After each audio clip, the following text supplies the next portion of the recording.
сакалы агарган уламаларыбыздын өмүрүнө, ырыскысына береке бергин. طيبين الطاهرين فاستجب دعاءنا برحمتك يا أرحم الراحمين. الله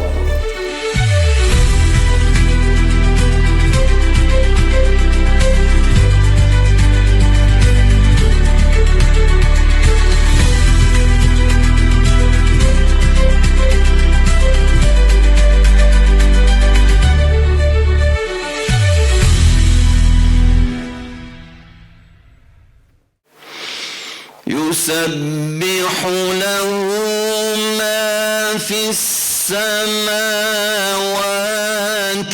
والأرض وهو العزيز الحكيم.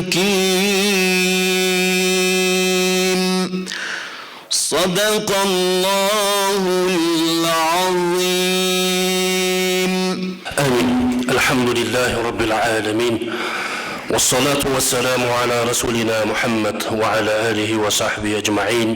اللهم تقبل منا إنك أنت السميع العليم، وتب علينا يا مولانا إنك أنت التواب الرحيم.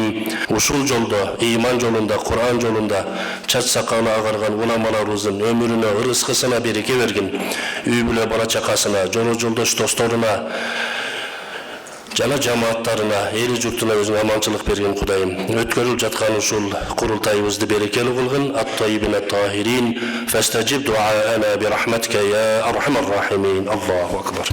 Күн тартибинде Кыргызстан мусулмандарынын Алымдар кеңешинин отчетун угуп баа берүү, ал эми экинчиси күн тартибиндеги Кыргызстан мусулмандарынын дин башкармалыгынын уставынын жаңы вариантын жалпысынан өзгөртүү толуктоосу менен кабыл алуу жана Кыргызстан мусулмандарынын дин башкармалыгынын диний уюм катары түзүү курултайдын делегаттары жана тиешелүү уйгарым укуктук органдардан кайрадан мамлекеттик каттоодон өткөрүү жөнүндө токтом кабыл алуу.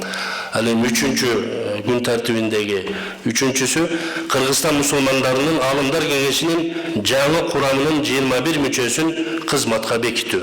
Урматтуу делегаттар, күн тартипти бекитүү боюнча добушка коем.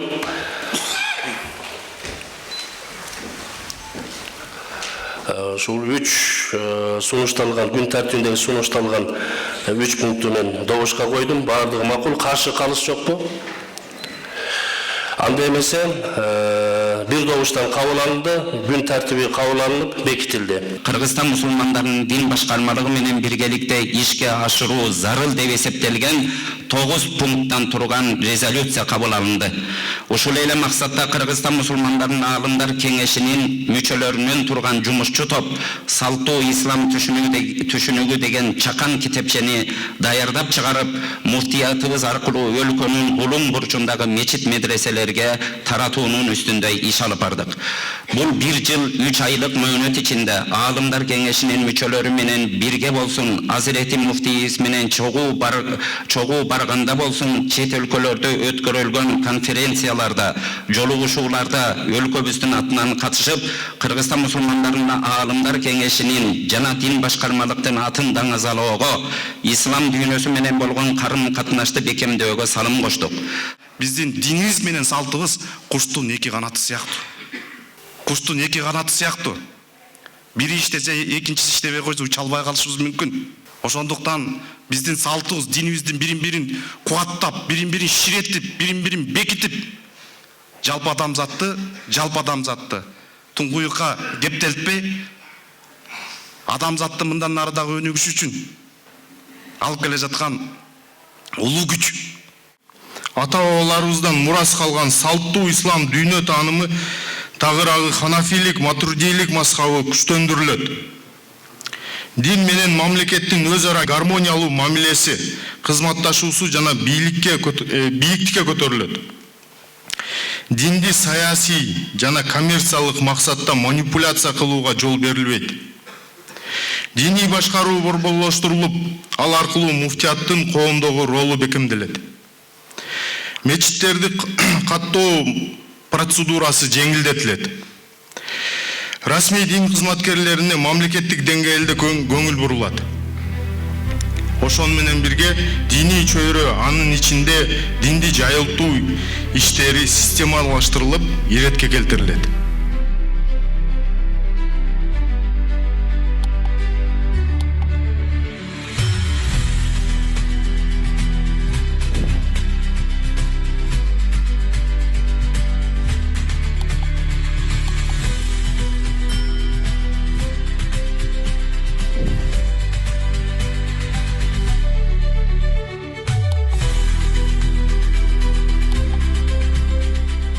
Бисмиллахир-рахманир-рахим. Дагы бир жолу салам алейкум, урматтуу курултайдын катчылары. Биз ушул Алымдар кеңешинин жаңы шайланган мүчөлөрү бир добуштан Замиркары Ракиевди төралыкка шайладык. Сиздердин карооңуздарга сунуштайбыз. Колдоп бересиздер деген ойдобуз. Жаңы дайындалган Алымдар кеңешинин төрагасы Замиркары Ракиев Кареке, урматтуу жаңы Алымдар кеңешинин курамы, урматтуу кезектеги 9-чу курултайдын делегаттары жана коноктору, ушул менен Кыргызстан мусулмандарынын кезектеги 9-чу курултайын жабык деп жарыялаймын. Ал эми жаңы курамга жана жаңы дайындалган Алымдар кеңешинин төрагасына биз жоопкерчиликтүү кызматтарын жараткандан жеңил болуп, мындан кийинки алып бара турган иштеринде Алла Тааланын колдоосу болусун жараткандан тилеп кетебиз. Ассаламу алейкум ва рахматуллахи ва баракатух.